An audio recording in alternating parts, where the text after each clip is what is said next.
Welcome to the second video for E&M. Keep in mind we'll probably have one more after this. So we're going to start with the four elements of the history,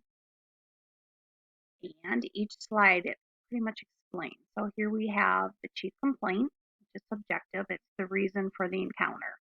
So we're going to start off today just by stating that the patient's chief complaint is chest pain. One thing to keep in mind, this is required for all levels of service.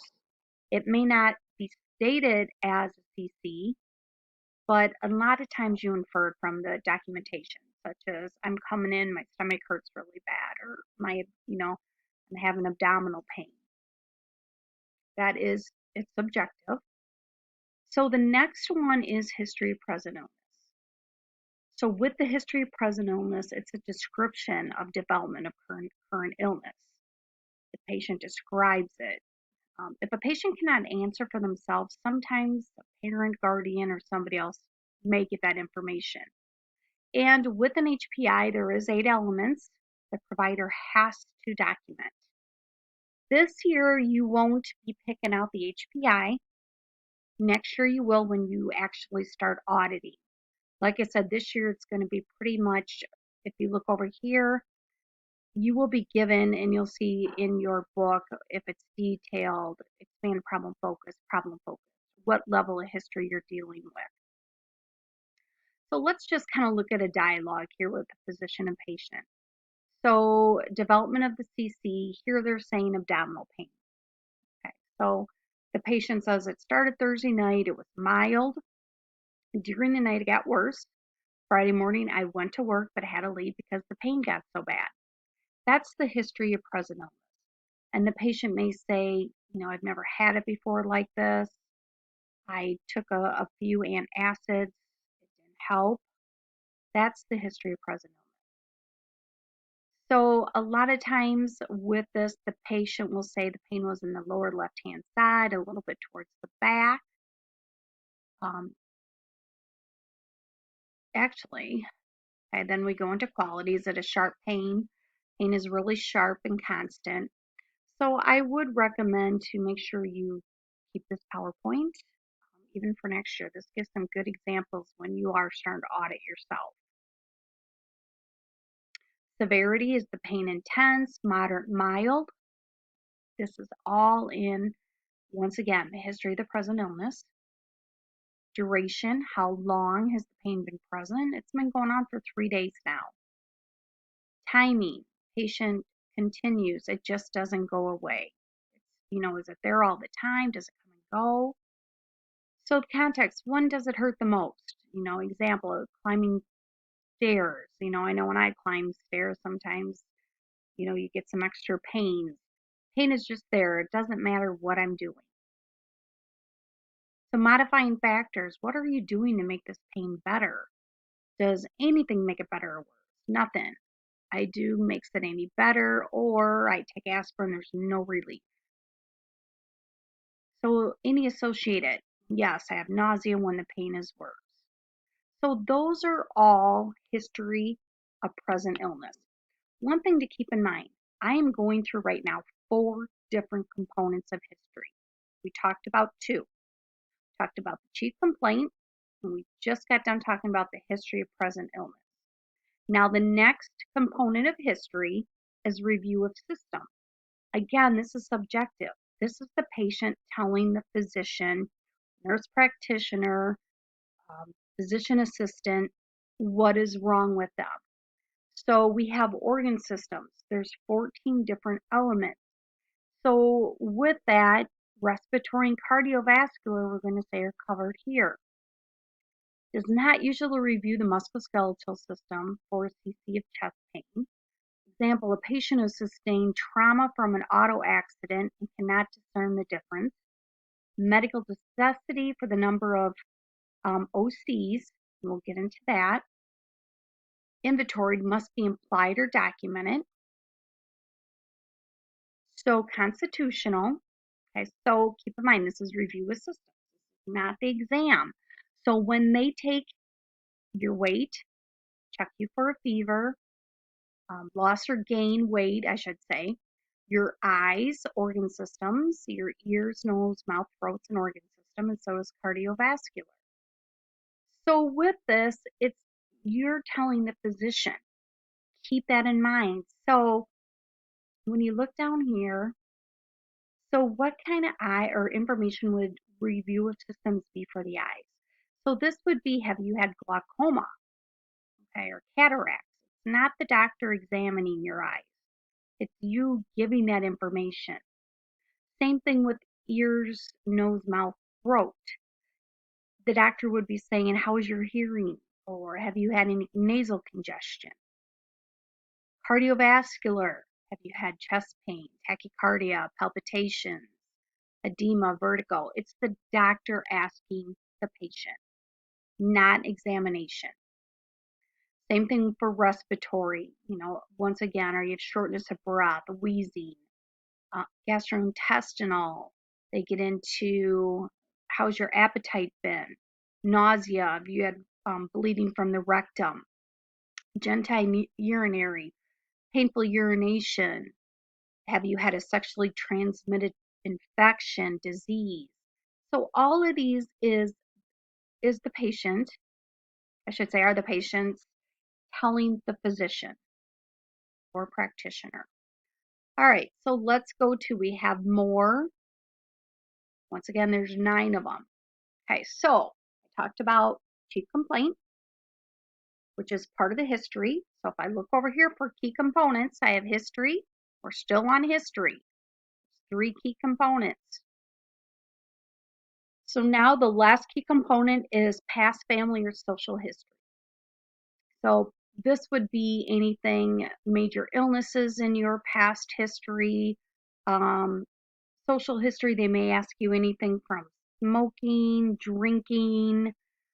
They also have down allergies, immunizations, operations, sexual history, what I just stated, past, present medications, family history, health status of family members, parents, siblings, children, anything related to that chief complaint.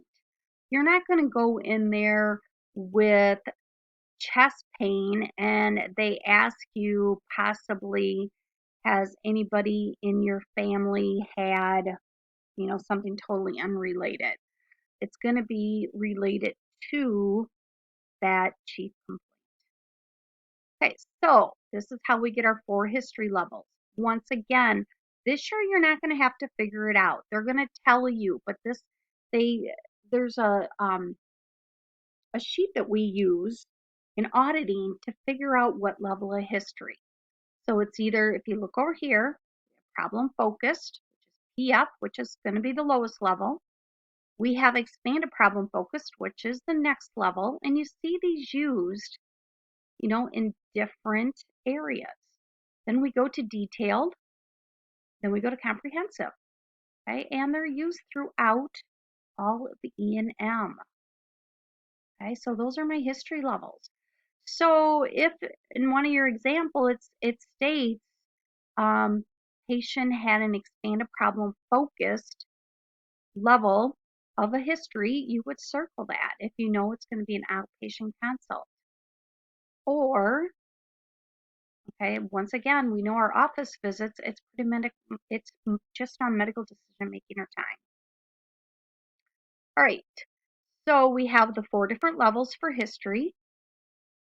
Problem focused history just goes through this. We have brief history of present illness, no ROS, no past family social history.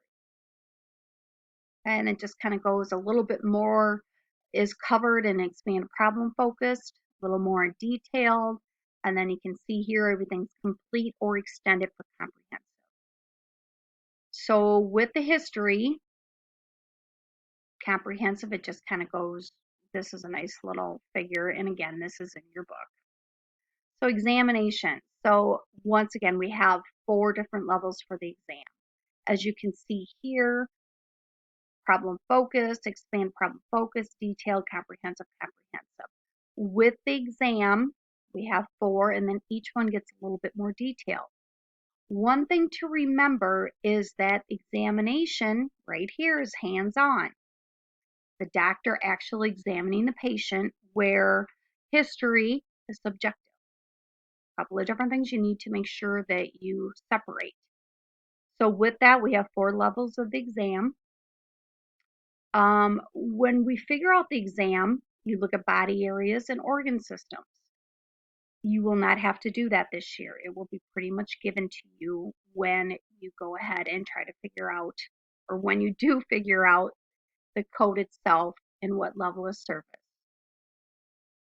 So it just goes through once again the different levels we have for all of those, and then the summary. Extent of examination depends on the needs of the patient and expert judgment of the physician. So if it isn't documented, it didn't happen. I always say that to first year students. If it isn't documented, it isn't done. It may have happened, but you can't bill for unless you documented it. Extent or examination must be documented in the medical record. So I think the key that you're getting out of here is documentation. Medical decision making. So this is what you're going to be looking at here for these top ones, because that's how these visits are completely based. So with medical decision making, we have patient A, they have a chest cold. Patient B has a severe chest pain. So going back here, a third factor for using to determine the level of service is the complexity of the medical decision making.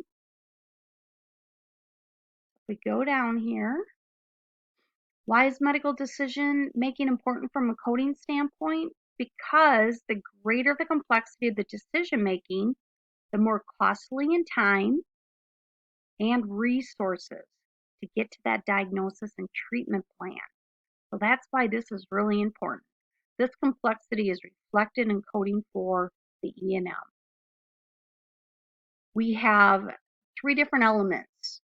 So with this, we start off with element 1 is number of diagnosis. Number 2 is amount and complexity of data to be reviewed. And number 3 is the risk, complications.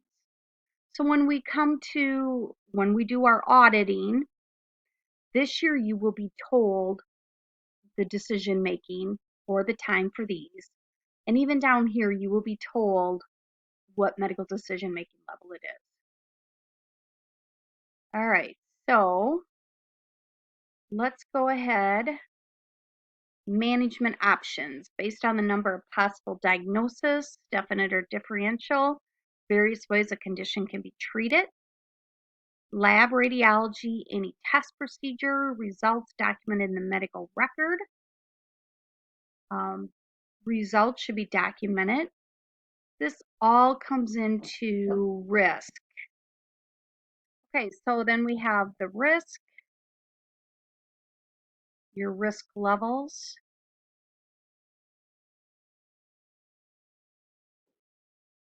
So that takes you then to help you figure out your medical decision making.